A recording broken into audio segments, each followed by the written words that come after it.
everyone. Dr. Francis wishing you happy holidays. When you're looking for that perfect present to gift to those you love, look no further than Walmart. This year, joyfully and giftfully with the diversity of products created by Black entrepreneurs. This message is sponsored by Walmart. Welcome to the Black Entrepreneur Experience Podcast. Inside the business, buzz, and brilliance of Black entrepreneurs. Here's your host, Dr. Francis Richards. This is a bonus episode. Thank you for joining us as we elevate the Black entrepreneur experience by interviewing CEOs, thought leaders, Black entrepreneurs across the globe. I'm your host, Dr. Francis Richards, entrepreneur, consultant, host of the Connected Generation podcast, and she was rated as a top 100 family business consultant globally. Welcome, Nikki Anani. Thank you so much, Dr. Francis. I'm so glad to be here. I've given our audience such a brief bio. Why don't you fill in the gaps and share with our audience what you'd like them to know about you and your business? I'm a business owner, second generation family business owner. I'm based in Lagos, Nigeria, soon to be in Austin, Texas. I work with family businesses, so entrepreneurs, to build legacy enterprises, meaning businesses that would outlive their generation, that be passed on to their children and their grandchildren and so on and so forth to see generational wealth. And I do this through succession planning.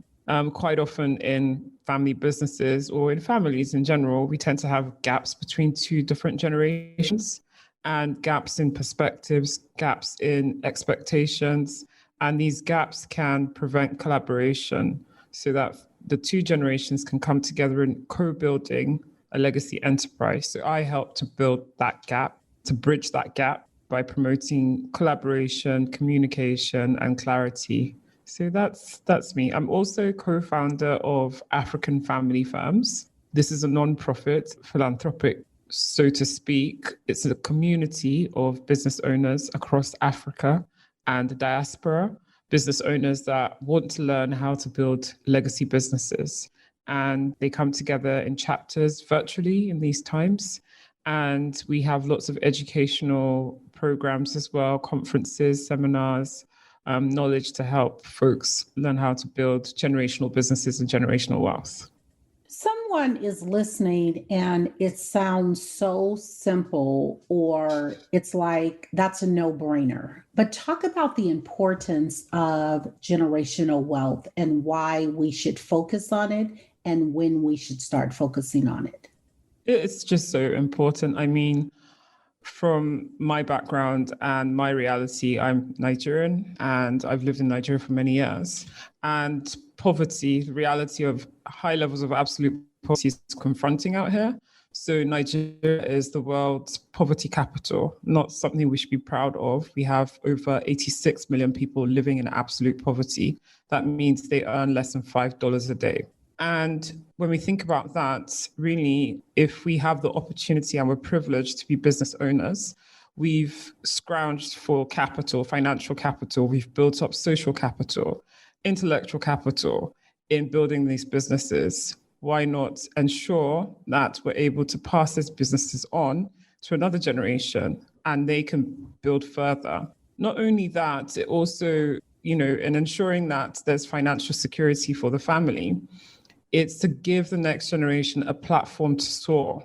So where they don't necessarily have to worry about food, housing, education, but then they can actually apply themselves towards being tools for social change on a grand scale, to where they can see their wealth as not an entitlement, but a sense of responsibility, and to use their financial wealth, their social wealth, their intellectual wealth to make a positive impact on communities. I think it's really important to build generational wealth. And across Africa and her diaspora, unfortunately, we haven't seen as much generational wealth as we could be. And we have a lot of work to do. You talked about the privilege, being privileged, and poverty, and that divide. Talk about, and you coming from privilege, what is the separation in? That's a really great question. So I'm the oldest of three of my parents. And my father started off our family business the year I was born. And I remember when we had very humble beginnings, and I saw the evolution in the family's wealth. So I'm very grateful and honored that I'm not one of the 86 million people in my country of birth and origin. And that was just lottery by birth. I didn't choose the family in which I was born into. I happened to be born to my parents who I love very dearly and I really look up to and admire greatly. And I'm always remembered by that. You know, there are many people in my extended family, non-blood extended family as well, who had their fortunes reversed, started off, their fathers started off their businesses, and unfortunately, their fathers passed away, and there's nothing to show for that. And in absence of a social security system, social welfare system out here, quite often they become victims of poverty. And I say victims because I think poverty is a harsh enemy that not only robs you of your financial future, but also robs you mentally. And so I am very grateful for all that I have. I mean, at age 9, my parents sent myself, my brothers, and my mum moved to the UK for our education. And it was a very intentional move. That was the reason why we moved, was so that we could see the best of the world and get the best of the world so we could be the best in the world. And I guess I do know that there are many people that are in my country that don't have that opportunity. And it's really important to pay it forward to the community with all that I have learned, all that privilege that I do have. I think it's important to acknowledge privilege. Yeah, I think it's important to acknowledge it rather than gloss over it. And it's important to pay it forward to the community. And that's what I hope to do with all my work. You talked about relocating to the States, to Texas. How will you continue your work? Yeah, so I'm relocating to the States very shortly. My husband freshly arrived like hours ago. So we're in the middle of this huge transition. The truth of the matter is COVID-19 and 2020 taught us all how to adapt digitally. And even without COVID-19, a lot of my work has been online. In fact, 90% of my work had been online. I serve my clients through Zoom. I have clients all over Africa and also in the diaspora. So it really doesn't stop my work. In fact, in a way, it makes things really exciting because, as I mentioned, a lot of family business owners, their families are highly geographically dispersed. So like myself, when I lived in the UK for many years and I will be living in Texas, permanently, there are many family members that are dispersed in the West. And so it gives me the opportunity to develop a network out in the US and plant chapters out in the diaspora. So my nonprofit work continues, my for-profit work continues, and I'm really excited to also, I'm a great believer in diversity of thought, diversities of experiences, and diversity can come in different forms, right? It can come from because we're of different ages, we see things differently. We're of different colors, we see things differently. Of different cultures, we see things differently. And I really want to expand my horizon, learn more from other folks, and continue to be better and do better. Talk about COVID-19 and generational conversations. So I want you to have a conversation, and this person is going to either be the future generation, your grandchild, or your great-grandchild. What are you saying about COVID-19 to that young person? It changed us. It changed me. It changed my society. It changed my family. But you know what? Disruption is not always a bad thing. Sometimes moments of disruption give you a great opportunity to reimagine, redefine, and renegotiate things. And many disruptions will come in life. We just don't know the form they will come in. So for some, it might be war. For some, it might be technological disruption. For us, in this moment in time, it's this pandemic that has ravaged the globe, moved from being a public health crisis to being an economic crisis, business crisis, to being a personal tragedy in my life and many others. it changed me. It changed me for the better. It allowed me to start, like I said, reimagining, redefining, renegotiating narratives that I had been cemented in my mind. And whenever you wake up is your morning, as one of my favorite authors, Chinua Achebe, says. And that this moment of disruption gave me the moment to wake up. And I feel like it's morning and I'm starting afresh. And whatever disruption you face, you can start afresh again as well. What are you most grateful for right now, Nikki, in your life? Connections. Honestly, I've been so blessed by connections. And it was only about 6 weeks ago, I came to the realization that connections is my life, in that connections have energized me through this laborious season that is this pandemic and COVID-19. And connections is quite nuanced in the definition of what it is. But for me, when I think connection, I think empathy. And I think the ability to take myself out of the way I see things and see things in the way others see things, and to promote and foster a bond. And yeah, no, I am so grateful for connections, those that I've met virtually like yourself and learned so much from, those that are in my home, during what has been such a challenging time. 2021 started off horribly. We lost 5 family members in January. And you know what? It was tough, but for connections who poured into me and gave me strength, gave me inspiration to keep going and to, in spite of the darkness, to, like I said before, redefine, reimagine, and renegotiate many, many narratives. So sorry for your loss. Thank you. There are so many brands and businesses that are dominating. Talk about a brand or a business that's dominating that you admire and why. I really, really love, it's a brand that might not be very well known, but it's Rothy's. And it's out in the US. I'm not actually sure who the founder is, but I really love the values of the business. So they manufacture shoes and bags made out of recycled plastic. And for me, as a millennial, I'm typical of my generation. I'm really passionate about seeing this confluence between profit and purpose, about not just the pursuit of profit to the expense of people or planet, but really seeing that we look to address all three at the same time, to move away from traditional shareholder capitalism to move towards stakeholder capitalism, where everyone in the value chain matters and the earth also matters. And I just find it really inspirational. And honestly, brands like Rothy's have started to make me think inwards, like, what do I have? What skill do I have? What resources do I have so that I can be able for positive change? Because I think growing up, we heard a lot about it growing up, like, you can be the change you want to be. And inspiration's great. So woo, woo, woo, woo. But in absence of execution or in absence of role models, it seems extremely distant. But for me, interacting with brands like Rothy's and a lot more others have really given me that, it's given me the affirmation that I can be the change I want to be. Talk about your ideal client. Who is your ideal client?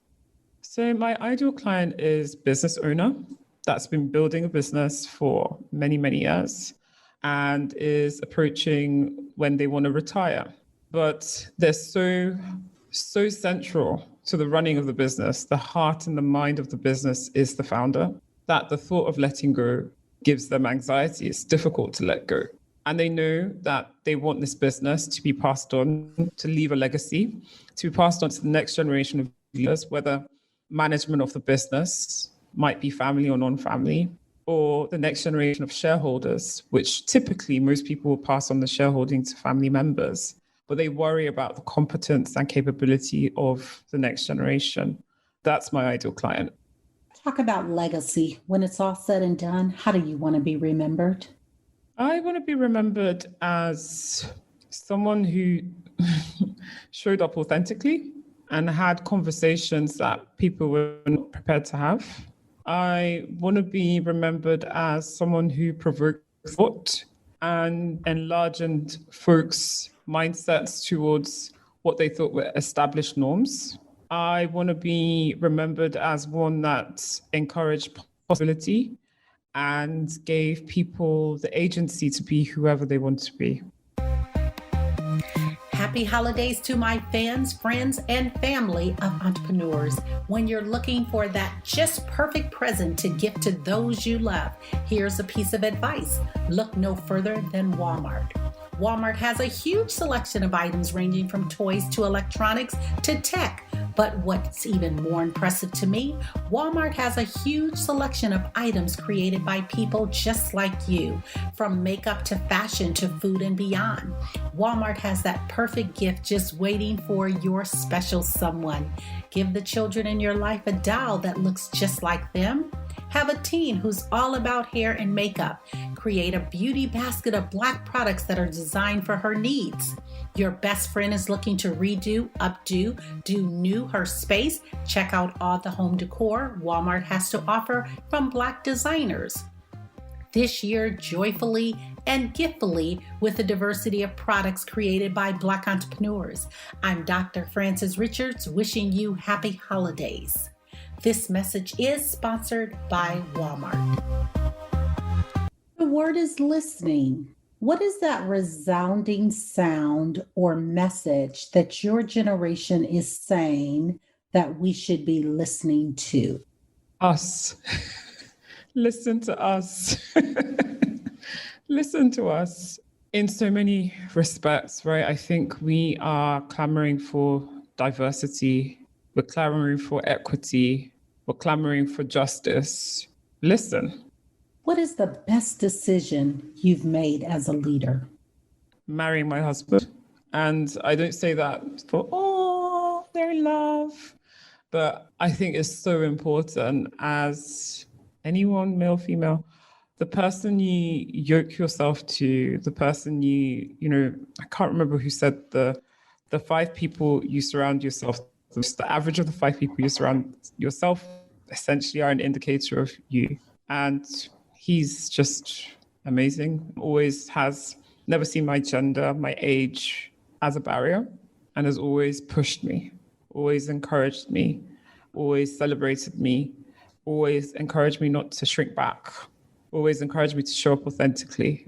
So I'm really grateful for that decision. That decision has shaped so many things, not just personally, but also business-wise, because where I'm from, there are many men that are intimidated by women that are successful and will actively try to dull the shine of their spouses or prevent their spouses from even working because they've got the financial wherewithal to do so, right? But I'm blessed that my husband is not of such. He wants to see me actualize my potential. Talk about the worst moment in business and what was your takeaway? We like to glamorize entrepreneurship and talk about the highs, boss babe, getting the bag and all that stuff, which is great. We don't talk about the seasons of entrepreneurial shame. We don't talk about seasons of financial difficulty. And I've seen that many times. What did I learn in those seasons to show up authentically for those around me and not be fueled by a need to maintain an exterior kind of image, but to be vulnerable with others? Because guess what? Chances are they might be going through something similar, particularly with employees. Be truthful about what's going on with your suppliers. Engage them in conversation. And I guess what I'm trying to say is acknowledge humanity in business. And I think a lot of the time we try to look at business as a lot more technical than it is. And I think at the end of the day, we are human beings and we need to restore humanity in all our relationships and in all aspects of our lives, including our entrepreneurship and our business lives. And what can we do right now to support your business? You can share the word. You can share my podcast with anyone that's keen on learning on how to build and grow generational wealth and generational businesses, and including yourself. That will be very helpful to me. Absolutely. And tell them the podcast again and how they can listen to it. It's called The Connected Generation with Nikki Anani, and it's on Spotify, Apple, iTunes, Google Play. And yeah, you can go and subscribe or follow. Is there a social cause tied to your business? My business is a social cause in itself. It's at the heart of my why is wanting to see a building of Black generational wealth. So my business is a social enterprise in itself. My nonprofit, like I mentioned, is a community to help family businesses build generational businesses and generational wealth. But I am looking at other social enterprises. Those are kind of wait and see at the moment. Talk about your latest win. What was your latest win over the last month? My latest win was being offered and gifted an institute to take over for free. An institute that had been running for 30 years in the US, training family business advisors and gifted all their assets, their list, their know-how, what have you. That was mind-blowing. It was just incredible. And into that, I'd never met the officials before physically, but were just really inspired by the work that myself and my co-founder, Sissy Mutendi, were doing with the nonprofit I mentioned. And they decided that we would be the right partners to take on their legacy and continue to build upon all that they had built. Congratulations. And how do you celebrate your wins? That's such a good question. And honestly, I can do much better. I think there's a lot of there's a narrative in my mind about false humility that I need to kind of unkink. And I think it's because as a woman, I think I'm supposed to be, meek and gentle and not, and what have you. So with wins, I don't celebrate them or share them half as much as I should. Talk about business continuity. What is your highest risk as a business owner? So it depends on where you're located to some extent in the industry you're in, but typically business owners are overexposed to their businesses. They're overinvested in their businesses. And a business typically, unless it's listed on a stock exchange and it's like Amazon or Tesla, to realize all the value in the business takes a long process. To sell a business takes like 4 years, 3 years. And so key way folks can mitigate that risk is diversification. So not necessarily reinvesting profits back into the business for expansion, but looking at reinvesting into something more liquid, having life insurance in place, having other assets that have very little correlation with in terms of geography, industry, asset class, and what have you with your underlying business just to mitigate against that risk. I want you to have a conversation, and this person, they could be living or not, and they have impacted your life so much. Have a monologue. Who's the person, Nikki, and what are you saying? It's my grandma who passed away on the 30th of January this year. I miss you so much, and I never knew how much you meant to me until you left. You were a model of possibility to me, and you were a woman of strength, industrious, of grace, of flair, and I'm forever changed by you. Your exit taught me so much about myself, and it taught me so much about honoring my truth, my pain, and about drawing up boundaries with people so I can show up authentically to myself. And so I'm grateful for your exit because I've learned how to love myself better. I miss you, and I hope one day I'll see you. Thank you for sharing that heartwarming monologue to your grandma. And again, our sincere sympathy for your loss. Thank you. What drives you every day to continue doing what you do? My babies, my boys, I love them so much. I think as people of color, I'm tired of us being at the bottom of the rung. And it's not just about money. It's also, there's financial capital and financial wealth, but there's also social capital. And quite often they go hand in hand. And I've always when I became a mum, I started to think a lot more about legacy. And do I want my sons to be, or their kids to be one of those 86 million people in the next generation? Or do I want them to be part of a global conversation as to how to change the world? And wealth, unfortunately, it's the reality. It's with wealth comes access. There are lots of doors that aren't necessarily open to people that don't have a certain amount of wealth there. There's lots of investment opportunities that are available to people with significant wealth that normal folks like you and I will never know about. And equally, there's lots of social entrepreneurship opportunities, philanthropic opportunities to engage governments, multilaterals that you and I will never know about. And so that's why I'm really passionate about building wealth, so that kids like mine will be included in that global conversation. What book would you recommend and why? I've spoken a bit about self-compassion, so I won't talk about that. Start with Why by Simon Sinek. I think we're human beings, not human doings. But oftentimes maybe it's because we measure ourselves by what we do, or it's an ego thing. We just love to focus on tactical things without thinking through a wider strategy and articulating a compelling why, a compelling purpose, compelling vision to others around us. And in the word leader means to go before as a guide. If you haven't gone before as a guide, I haven't gone through the process of knowing what that why is and what that purpose is, no one will follow you, especially when you're thinking a lot more long-term than your average person. You're thinking about a legacy business, a legacy enterprise. It's really important to start with that why. Advice you wish you had followed. Advice I wish I had followed. That's a really difficult one, you know.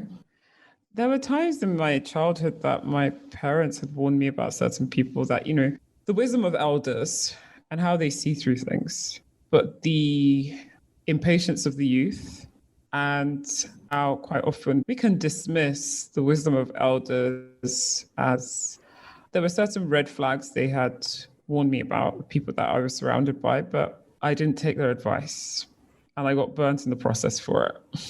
Let's just say that. Talk to a younger Nikki. What advice would you give a younger you? Younger Nikki, I would say that be motivated by service to humanity. In serving humanity, the people that you are serving may come out and vilify you. And human beings can be quite fickle. One moment they celebrate you, the next moment they can scream, crucify him. Don't allow the negative narratives, the negative things espouse, the negative projections about your person to become your internal truth, because stories are the most persuasive ways of communication, both stories that you hear from other people and also stories that you tell yourself in your mind. So don't allow the external voices that you're hearing to become your internal truth. That internal truth must be guided by a higher being. If someone wrote an autobiography about you, what would the title be? Connected. I think it's my life word. I love connections, and connected not in the sense like she's so connected, like, or no, connected to my spouse, connected to my kids, connected to my community, connected to my colleagues, connected. Because connected, like I said, empathy. And I really think empathy is a superpower in life. I really do. Connected to unity, not necessarily uniformity. So connected often is against the context of diversity. Who are your top two influencers or mentors, and what lessons did they teach you? Chimamanda Adichie, The Danger of a Single Story. I will never forget the day I heard that on TED Talks. And it was like she was speaking to my life. The danger of a single story. There had been a single story perpetrated and propagated over people of color, Africans, that were not necessarily the full story. And it gave me permission to not feel the need to conform to that single story perpetuated by the media. That's one. So she's quite far up. The second is Vex King. I read his book, Good Vibes, Good Life, and the importance of self-care, the importance of boundaries. And like I spoke about earlier, I really think that boundaries are so important because a lot of us have been told that thinking of self is selfish. but I don't believe so. I think we're called to serve humanity. In order to serve, we have to prepare ourselves so we can be of greater service to people around us. Talk about self-care. What does self-care look like for you? Water, food, exercise, sleep, mental bandwidth to process. So space in diary to reflect, self-compassion. I mean, like, say in January, it was interesting because I could be fine in 1 hour. The next hour, I was a mess. And it just meant canceling meetings, not showing up for things, but showing up for Nika, allowing Nika to process. What problem exists in the world today that you'd like to solve? Lack of affordable housing. Because real estate is still a vital tool for people to build generational wealth. Typically, real estate will appreciate in value and ends up being not just for personal use, but also as an investment tool. You can borrow against it and you can use that to start a business. And business ownership is key, not necessarily necessary, but key to building generational wealth. What have you not done in life that you dream about often that you would like to do? I would like to travel more. I have traveled, but in the last 12, 18 months, I would like to travel more. Where would you like to go? I would love to go to Seychelles, go on an island with my family, just eating seafood and just relaxing and de-stressing. Yeah. What's working well now in business? Connections. Connections are leading to revenue, interestingly enough. Strategy, knowing that why is working very well for me. Pursuing excellence is working very well. Talk about your most memorable moment in life or business. When I was 8, when we lived in Nigeria before we left for the UK, we had a horrible incident where robbers broke into our home, armed robbers, and it was really scary.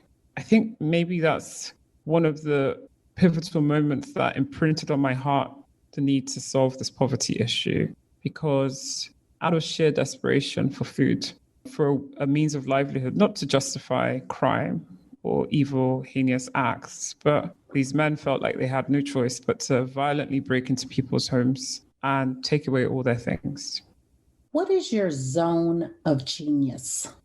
I think my zone of genius is unlocking empathy between people that are different from each other. I see myself as a bridge, as a connector. I'm able to unlock empathy between different generations in family firms.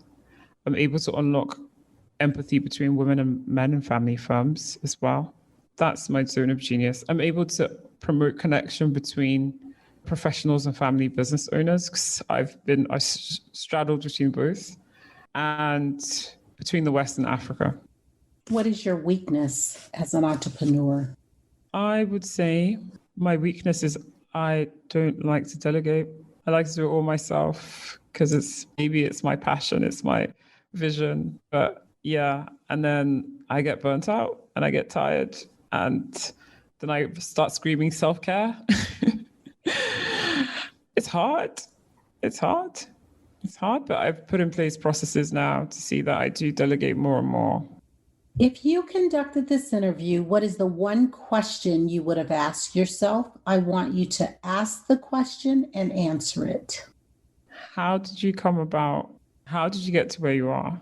And not just your career in 1962, this happened, but what were the pivotal moments that led you to where you are as an advocate for generational wealth? For me, it was when my friend lost her father, and my friend was 26 at the time. He was 60, he just clocked 60, and he had a terminal cancer, and he died within 6 months. And the family business shortly after, and there was no wealth. There was no financial security for the family. I watched my friend fraught with not just grief, but anxiety about finances. And this is a well-to-do family, very comfortable. And I thought, this isn't normal. Ironically, her dad's death was like my wake-up call and this kind of righteous anger towards the enemy that is poverty. How is your friend doing today? She's fine. She's fine. She was working. Her mom started a business, and so she's the oldest, and she has two younger sisters, and they're fine. Excellent. I'm Dr. Francis, wishing you happy holidays. When you're looking for that perfect present to gift to those you love, look no further than Walmart. This year, joyfully and giftfully with the diversity of products created by Black entrepreneurs.